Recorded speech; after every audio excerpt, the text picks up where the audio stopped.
আজকে আমরা শিখব ডাব্লিউএস কোশ্চেনের হু এর ব্যবহার। অর্থাৎ কোথায় কোথায় আমরা হু ব্যবহার করব, কোথায় হু বসবে, এটা একদম সিম্পল একটা বিষয়। তুমি প্রশ্ন দেখা মাত্রই বুঝতে পারবে এখানেই হু বসবে।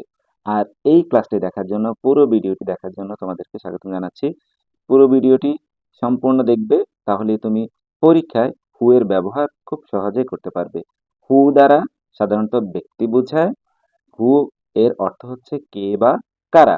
অর্থাৎ ব্যক্তি বোঝালে হু ব্যবহার করতে হবে। প্রশ্নে আন্ডারলাইন করা অংশে যদি কোনো ব্যক্তিকে বোঝায়, তাহলে আমরা হু দিয়ে ডব্লিউএস কোশ্চেন করব।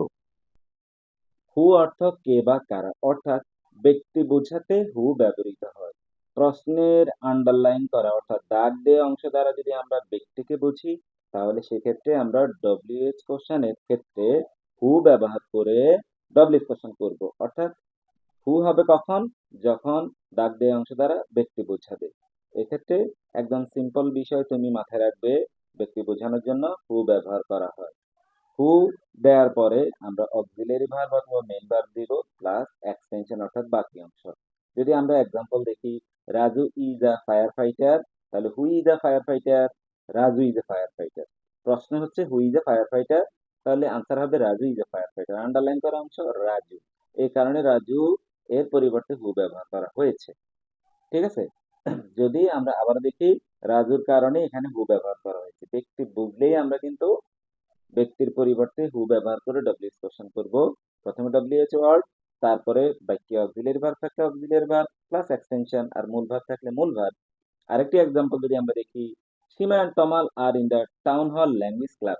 সীমা and Tamal are in the town hall language club, তাহলে সীমা এন্ড তমাল কি আন্ডারলাইন করা অংশ দ্বারা আমরা বুঝছি হচ্ছে এখানে ব্যক্তি বোঝানো হয়েছে, যার কারণে সীমা এন্ড তমাল বাদ গিয়ে who are in the town hall language club. Who are in the town hall language club, তাহলে হু কেন হচ্ছে?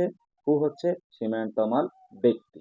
তুমি পরীক্ষা দেখলে এটা খেয়াল করবে, এটা কি ব্যক্তি নাকি বস্তু। ব্যক্তি বুঝালেই হু ব্যবহার করতে হবে। হু এর পরে প্রশ্নে অক্সিলারি ভার্ব থাকে অক্সিলারি ভার্ব, মূল ভার্ব থাকলে মূল ভার্ব। এখন এই দুটি উদাহরণ তুমি নিজে করো। The hare went to sleep, the tortoise on the race. The hare went to sleep, the tortoise on the race. আজকের ক্লাস থেকে তুমি যা বুঝেছো সেই অনুযায়ী এটা করবে এবং বাড়িতে এই সংক্রান্ত উদাহরণগুলো প্র্যাকটিস করবে। ঠিক আছে? তাহলেই তুমি একসময় দেখবে ডব্লিউএস কোশ্চেন তোমার কাছে একদম পানির মতো সহজ। তোমার কাছে ডব্লিউএস কোশ্চেন তুমি সবার আগে আনসার করবে। ডব্লিউএস কোশ্চেনটা তুমি সবার আগে আনসার করবে। দেখা মাত্রই তুমি বলবে যে আগে ডব্লিউএস কোশ্চেনটা দিই, এটা সহজ।